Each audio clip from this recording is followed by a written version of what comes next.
Sa Liwasang Bonifacio naman, nagsagawa ng programa ang Duterte Supporters na pinigilan umanong tumuloy sa rally ng Iglesia ni Cristo. Mula sa Maynila, nakatutok live si Nico Wahe. Nico. Ngayong araw na ito at naniniwala kami. Ivan, hindi na pinilit pang pumasok ng luneta ng ilang grupong kilalang taga-suporta ng pamilya Duterte. Yan ay matapos hindi pumayag ng mga taga-Iglesia ni Cristo, lalo't may dala silang mga placards na nakalagay ay magbitiw ng Pangulo. Pero paglilinaw ng mga grupo, kaisa sila ng Iglesia ni Cristo sa paglaban sa korupsyon. Traffic ang sumalubong sa mga dumalo sa protesta kontra korupsyon sa Luneta sa Maynila. Nagsimula sa Espanya ang mabagal na daloy ng trapiko. Nakuna namin ng ilang sasakyang nakaparada sa mismong underpass na tinuto ng MMDA. Alas 2 ng hapon, nagsimula magtipon sa plaza sa Lamangka sa Maynila ang mga nagpakilalang Duterte supporters. Pakikisa raw nila ito sa protesta kontra korupsyon ng Iglesia ni Cristo sa Quirino Grandstand. Pero ang balaksan ng pagpunta sa Luneta, hindi natuloy.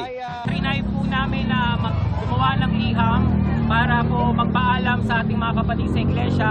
Ngunit pa rin po nilang tinututulan na kami ay makapasok sa loob at lalo na may nakalagay na BBM design. Dahil may sarili daw po silang programa, kami naman po ay naiintindihan po namin ang sitwasyon.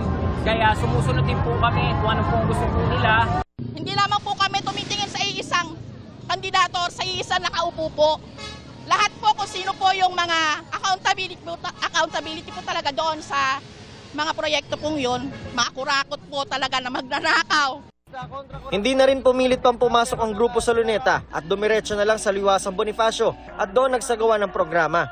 Sinusubukan pa namin kunin ang panig ng INC. Magandang hapon, Pilipinas! Tahanan sa lungsod ng Maynila na maisog, di ba?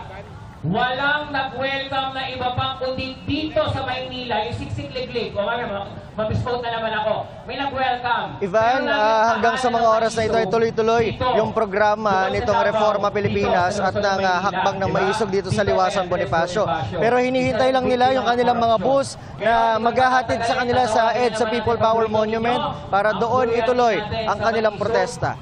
Yan muna ang latest mula rito sa Liwasang Bonifacio. Balik sa inyo. Maraming salamat, Nico Wahe.